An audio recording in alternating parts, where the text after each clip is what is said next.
खुदावंद यीशु मसीह के ज़िंदा और जलाली नाम में आप सबों की सलामती हो। अजीज़ों, इस वीडियो में जो ख़ानदान आप देख रहे हैं, देखें ये बहुत गरीब लोग हैं और अगर आप में से कोई साहिब हैसियत है, अजीज़ों मैं जानता हूँ कि यहाँ पाकिस्तान में चंद ही लोग साहिब हैसियत होंगे, लेकिन याद रखिए हम लोग दिल के गरीब नहीं हैं।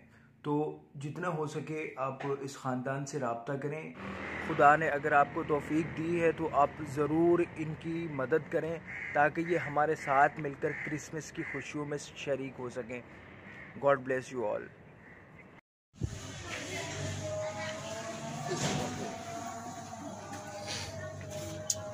खुदा यीशु मसीह के नाम से सब नूं सलाम।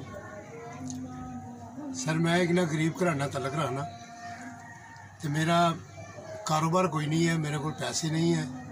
अगर क्रिसमस आ रहा साढ़े सिर ते छत नहीं है, ऐसी फ्लैक्स पाई है, शॉपर पाया है। तद असी सर्दी जी ना पिछली सर्दी भी असी बड़ी मुश्किल गुजारी तो हुण भी सर्दी दे विच ना सानूं बड़ी मुश्किल है। असी ये चाहते कि खुदा करे तुसीं साडी हैल्प करो क्रिसमस तो पहले पहले कि जिवें जे सारे लोग क्रिसमस मनाते हैं असी भी मनाइए खुशियां नाल। यह मेरा नंबर है। हाँ जी, छोटे छोटे बच्चे हैं। ये नंबर है 0300 77 फिर 7 उस बाद 5 2 4 1। अगर मेरा रब्ता करना चाहो तो यह मेरा नंबर है।